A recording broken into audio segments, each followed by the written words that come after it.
All right, so here we go. We're not starting over, just going to continue on where we're at. All right, so so this puts adulthood sometimes starting in the late 30s, right? So in if you think about it, and I know I can think about it, is I know people who are still not adults in their late 30s, still living home with mom and dad. But thing is at some point you have to take that step into adulthood and start being self-sufficient, right? And start doing things on your own, right? Right now, as adolescents, you're trying to be independent and self-sufficient. Most of you, but some people don't do that at all, and they just continue to live at home. All right, and the book goes on to say, okay, given how the economy is and how things are, that tends to put a damper on how people can get jobs and things of that nature for being as young as you are going into adulthood. I call BS. All right, so I don't buy that. Wait, what was it called? BS on? All right, that can't find jobs, and that's why adulthood doesn't start and you're not self-sufficient in your late 20s and stuff like that. Okay, I think there's a whole nother bit of factors that the book doesn't even talk about within that, and I don't think this is a bias in my sense, but a bias in the book's sense, because if in education we're not pushing just to get your 4-year degree from college, because not everybody needs to do that, and then when you're going to college, you actually get a degree that works, and not get a degree in underwater basket weaving where there's no jobs in it. Okay, or I'm sorry, there are majors in college that you can get a major in and have a degree, and you will never find a job in it. Okay, and so you need to be careful in what you do. Going to college, make sure it's a field that's going to work, and you're going to get a degree in that will work, and that what you learn is transferable to other fields, right? Again, getting a degree in underwater basket weaving and then going into the real world isn't going to help you, right? Y'all get me, right? Like a useless degree. All right, and the book doesn't even touch on that stuff. Okay, so those are choices people make, and then they don't get into adulthood because they can't become self-sufficient. Well, I have all this. Well, sometimes we make poor choices, and we have to suffer the consequences for those poor choices, and we can't just blame it on human development that this is the way it is. Y'all following me? There's a difference. Okay. All right. So let's move back. So a lot of researchers and stuff, they've come up with this term emerging adult, right? When this is really this early 20s stage, adolescence to early 20s, where the development still continues, right? We've talked about how the frontal cortex, right, isn't fully developed into the late 20s until the 30s, right, and affects things. But they've termed this emerging adult, where they're childless, they do not live actually in their own home, but they don't earn enough money really to be super independent. Okay? And so it's just this emerging adult. That's what they're calling it. Okay? I remember being 18, getting out of school. I went into college. College wasn't working out. Well, it didn't work out because I got married. All right? Like I got married. I got married at 19? I don't know. 19, 18, somewhere in that area. All right? Like a year after high school. Okay? I was ready for it. I was. She wasn't. Okay? She wasn't. And she left me a year and a half after we were married. Okay? She wasn't ready for it. She left. Okay? So my point is that I came out of that. I came out of school, and I just got a job. Like, I wanted a family. I wanted a job. I wanted to work, and so that's what I did. And so I started working at McDonald's. Okay? Wasn't a fancy job, but guess what? It paid the bills. And guess what I did? I just wasn't happy with making minimum wage at the job. So guess what I did? I worked harder. When they asked me if I wanted to stay for another shift, guess what? I stayed for another shift. If they asked me if I wanted to do training, I did training. If they didn't ask me if I didn't want to do training, guess what I did? I asked them if I could do training. I pushed the envelope with them. Like, I said, hey, let me do this, let me do that. What can I do? Hey, can I stay for another shift? Hey, anytime you need me, you call me. And then when they called, I said yes. Right? And so it didn't take me long to move up. And soon after, it took me 2 years, and I was a store manager. Okay? It took me 2 years to be a store manager. No, it wasn't even 2 years. It's like a year and a half. Okay? So it took me 18 months to go from a crew person to a store manager at McDonald's, just because I was willing to say yes and do everything, right? So your attitude towards whatever job or anything else to be self-sufficient can help you in moving up if you just have a job. All right? Don't just wait back and let them come to you. You go to them. Y'all following me? All right? That lesson's for free. All right, so physical development in adulthood, right? So there's 3 periods. There's young adulthood, middle, and late adulthood. All right? And this is the good part, right? Because here's the thing. You're in physical shape now. When you get into young adulthood, man, you're in peak condition, right? Guess what? Boom, it's all downhill from there. Your body's going to go to crap. Yay, right? You love to hear that. You're excited, aren't you, Porter? Yeah. All right. So here's the thing, right? Middle age hits, your vision and your hearing starts to decline. It's true, right? I got glasses. All right? I go, huh? What did you say? Do that a lot. I already do that. Okay. It means you've got lots of trouble. Yeah, there you go. All right, well, some people are just defective starting out. All right, and then we get into late adulthood.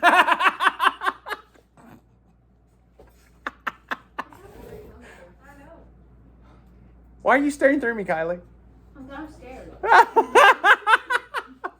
So then we get into late adulthood, 60s and 70s, and guess what? Hearing loss happens, right? Well, our vision really tends to go, and things start to creak and ache and everything else. So we have these things that happen to our bodies, right? Well, here's the one thing I told you we would be talking about today, menopause, right? So I said that before y'all left. I said, we're going to talk about menopause today. So, what is menopause? It's when women can't have babies anymore. Women can't have babies no more. That's right. So here's the technical term, the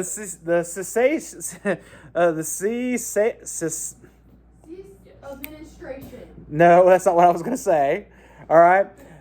When a woman can no longer ovulate and the menstrual cycle no longer is going on. All right. So I couldn't say my other words that were right there because words are hard. All right. This usually happens in a woman's 40s. All right. And what happens is the female hormone estrogen declines as the body's reproductive system ceases to function, right? They tend to have hot flashes, okay? Now, did you know men kind of have this same sort of thing going on with them? I actually did not know that. Okay? It's called andropause, all right? It happens in 40s for men. Now, it's not quite as severe as women. Men, it's a decline in hormones and testosterone. And physical symptoms include fatigue, irritability, sexual function, and reduced sperm count. But the one thing that rarely happens with men is that they can no longer sexually reproduce. Okay, it's rare in men. Women, it ends. Men, it doesn't. Okay, so why it's that way, don't know. But that's just the way it is. All right, so what's the effects of aging on health, guys? Right, health problems tend to occur in middle age, but here's the thing: when health problems occur in middle age, guys, guess what? It's your fault when you have problems in middle age. Here's why: because the crazy crap you did when you were a young adult and a teenager. That's usually why, okay? Not saying that's for everything, but that's usually why, okay? So some of the stuff that we do in young adulthood and our teenage years tend to catch up with us, Like what? okay? Like what? Well, let's say like we use our bodies really hard during those years because we think we're invincible. So we tend to jump off cliffs into lakes, and we tend to bungee jump, and we tend to skydive, and we tend to just do things that our bodies really weren't intended to do. Okay? We tend to drink. We tend to smoke. We tend to, y'all are great kids. Y'all don't do any of that stuff. But thing is wear and tear on our body when we do things, it catches up to us, all right? So the common health problems with middle age, right, is high blood pressure, skin cancer, heart problems, arthritis, and obesity, okay? So here's the thing, right? You can eat just about anything you want right now. Guess what? It's not always going to be that way. Unless you're a freak of nature like my son, who eats everything and doesn't gain a pound, all right? How he got those genes and I got these, I don't know, right? Like, anyway, doesn't work for me that way. Never did. Okay? So I'm in the middle age group. I'm talking about myself here. Y'all know that, right? Like, and so I'm considered severely obese. Did y'all know that? What? I don't think so. Yeah, I am. Okay? Yeah. Are you sure? For my age, yes. For my age, my height, my weight, I'm considered severely obese. Yeah. So I weigh 250 pounds. I'm 5'11", and I'm 43 years old. Yeah. I'm supposed to be around 200 pounds. Yeah. Yeah. Do I look obese? No. No. I have a resting heart rate of around 55 beats per minute, though, That's normal. which is really low, right? It's really low. Yeah. So what does that say about me? That says something about me. That says that I'm pretty fit. That means my heart is pretty healthy I have a really good question. to some degree. Yeah. I read somewhere that the lower your heart rate is, it means like you're more athletic if you can keep it at a lower rate. Yeah. All the time. So at one point I had to go have some was it a heart scan? I don't know. I had to have some procedure done, and no, it didn't have to do with my heart. And they were concerned about me doing this procedure because I was really heavily working out, and my heart rate was around 45. 45. Yeah. And they were concerned. And they said, man, your heartbeat's just way too low. Somebody your size shouldn't have that low of a heartbeat. And I was like, no. I was like, you need to understand. I was running 5Ks. Like I was running and I weighed about this weight, right? And I was running. And I was working out like 5 to 6 times a week for about an hour a time. Okay, like I was working out all the time, doing martial arts, doing MMA, multiple times a day. I mean, I was working out a lot, and so my heartbeat was just really low. It just was. My resting heartbeat was just super low, and they just couldn't believe it.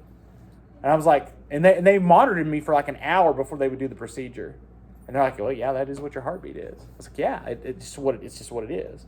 Okay, it's gone up since then. It's been a couple of years since that happened.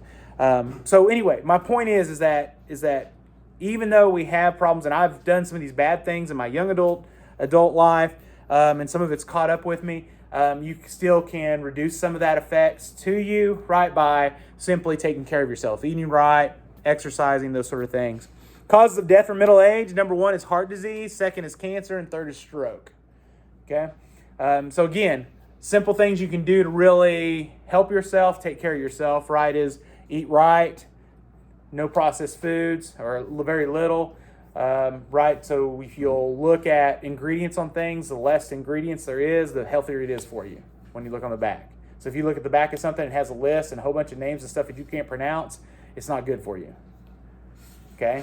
If you look on the back of it and it has 3 ingredients, it's way healthier for you. Okay? All right. Cognitive development. This is intellectual abilities, right? And they do not decline overall, but the speed of processing does slow down. Okay, so when we get older, right, it doesn't necessarily decline, but the speed of it just kind of, right, like it takes a longer, right? So you ask a question, we mull it over a little bit, and then we give the answer. Okay, but however, this is one of the things that you need to understand when it comes to middle-aged and when it comes to somebody who's middle-aged and a young adult, or middle adult and young adult, is it may take us longer to process and think about the answer, but we have a lot more of life experience to be able to answer it and to give a more fulfilled answer. Okay? When you're younger, you don't have that experience to be able to give that answer. And one of the examples the book gives is they did a study over these people that were typists, okay? And they had young and older ones, right? And the older ones could outperform the younger ones. And one of the things that they did was they tended to look ahead when they were looking at the lines to type. And although they were slower because they were older, they actually typed more words per minute and were more accurate than their younger counterparts, because they did something that the younger ones hadn't figured out yet, was they would read ahead on the lines, right? And so they always had a more continuous motion on their computer. Does that make sense? On their typewriter. It wasn't a computer, it was a typewriter. Okay, and so that was a way of them having to prove that the knowledge that a middle-aged adult has can really help or be more. It can be more conducive to what's happening than just having that great speed of processing something and giving an answer. You following me? Right? Like, knowledge of experience helps just as much as being able to process something and give an answer. Okay? They're both important. Okay? So, how do we keep our brain young? Well, here's the thing. We need to exercise our mental abilities. And we've heard this more and more over the years. There's been more games come out on our phones, stuff like that, to help us try to exercise our minds. A few years ago, it was like do lots of Sudoku, exercises your mind. There is some serious studies on this, and you should do it. Okay.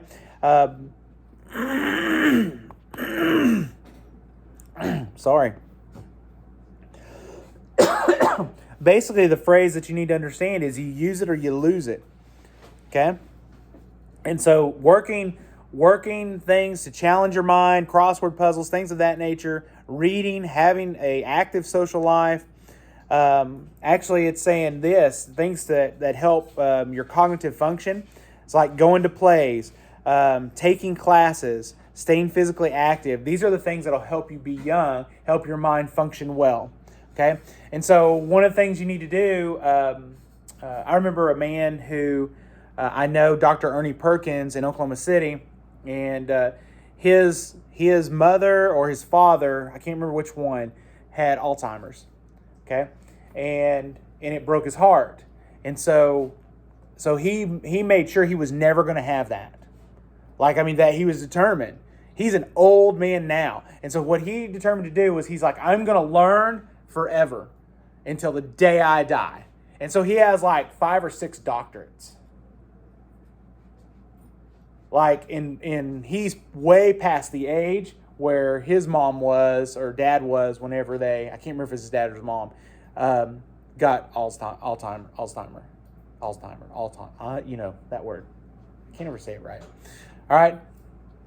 Right. So I would say, me knowing this guy and going, okay, well, that's a very practical, somebody I know, I can point to and go, look, he's using his mind, therefore he's not getting dementia, he's not getting anything like that. So So use it or you lose it. All right. So let's talk about psychosocial development. Um, so when we talk about this, right, you're in the midst of young adult. You're wanting to choose a career. There's many things you want to accomplish. And here's the thing. When it comes to this part of it, and we're going to get into isolation versus intimacy here in a minute, but when you come into adulthood, there's many things hitting you all at once, like relationships, job, what am I going to do, right? You're facing a little bit of that right now, but it's going to hit you really hard, young adult life, okay? And so let's look at Erickson's intimacy versus isolation in forming relationships, right? The primary task of the young adult was to find a mate, is what Erickson said, right? We talked about this, right, probably a week or so ago, right? True intimacy is the emotional and physical closeness, right, that we need, and it's based on the ability to trust, share, and care. So, while still maintaining one's self of sense.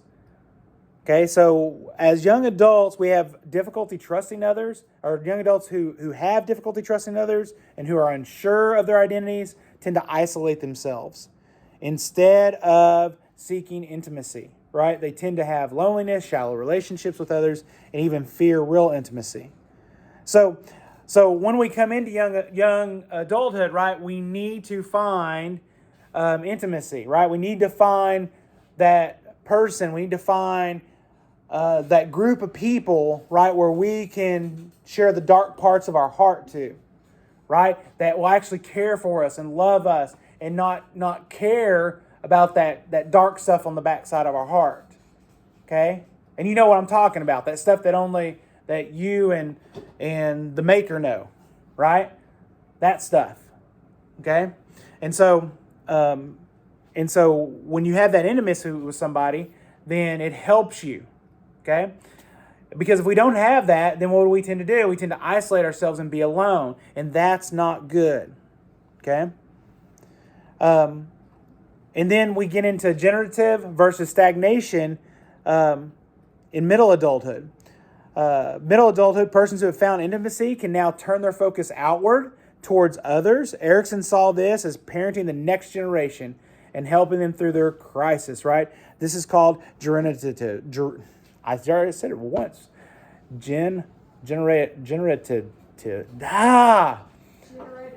There you go. Words are hard. I say that all the time. My mind just... Anyway, I don't know why my mind does that. Like, I told y'all I have some issues, right? And this is one of those things. Like, there's certain words where I just can't... I don't know why. I can say it right like once, and then I just can't say it again. Generative. There we go. And Madison isn't here to, just correct me. Right? So, right? And so this is the thing, is either we're stagnant when we get into middle adulthood and we're a stick in the mud, or here's the other thing, guys, is we're putting into the next generation. And that's where you want to find yourself, putting into those around us, right? Like if we have kids, we have grandkids, we put into them, we put into others. We do things where we can pour life into other people. And then there's parenting styles, okay?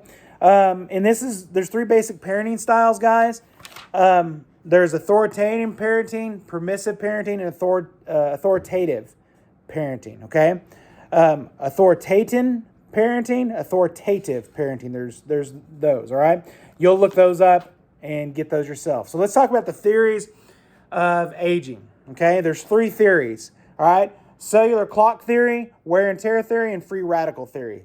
First one, cellular clock theory. All right, this is biologically based, and basically this: cells are limited in the number of times they reproduce and repair themselves. Okay? Wear and tear theory. This theory points to the outside influences such as stress, physical exertion, and bodily damage. Right? So you think of that, wear and tear, right? So our body wears and tears and it just can't go any further. We die. Right? That's a thought process. Then there's the free radical theory. This is actually the newest version of the wear and tear theory, and it gives a biological explanation of the damage done to cells over time. In other words, the cells can only regenerate so much, and it actually shows that the cells can't continue to do it, right? And you see that they get shorter and shorter, okay? So there's actually a biological reason to that, okay? And so I just want to touch on one other thing, which is the stages of death and dying, and you probably have heard of this. There's 5 stages of death and dying. It's denial, right, in which a person refuses to believe the diagnosis of death. Then there's anger, which they're angry at death itself and feelings of helplessness. Then there's bargaining, in which the dying person tries to make a deal with doctors or even God. Then there's depression, which is sadness from losing losses already experienced and those yet to come. And then finally, there's acceptance, right? In other words, that they finally accept what's going to happen to them, right? You've heard of these 5 stages, I'm sure. All right, the 5 stages of death and dying, okay, which brings us to the end of life, okay? Yeah, and so, but the problem with understanding this theory, the stages of death and dying theory, right, is that when it comes to the end of death, is that it tends to put pressure on people that there's a right and wrong way to die, okay, psychologically speaking. Okay, and people might think that, oh, if I didn't go through all 5 of these, then I can't really accept death and I can't move on, right? Look, we're all appointed a time to die. That's my belief, okay? We can't change that, all right? That's my belief, all right? And so that doesn't mean I go out and be stupid and jump off a building, all right? Okay? My dad actually uses that as an excuse to salt everything that he eats. Okay? He actually does. He's like, well, I'm going to die sometime. I don't know when it is, and I'm appointed to die once. So it doesn't matter if I put salt on this or not. Right? Yeah, but your heart can give out from putting too much salt on that thing. Right? He's had a couple of heart attacks and had triple bypass surgery. Okay? Some little concern. All right? But, so when we die, there's no right or wrong way to die, but you can see these stages of death, and you've heard of them before, and in some senses it does make sense that eventually we accept what's going to happen to us and then we pass on. All right, I'm going to hand you these worksheets. Work on them. They'll be due next Tuesday. All right, it's 1 page, front and back, 2 different worksheets. Okay. All right.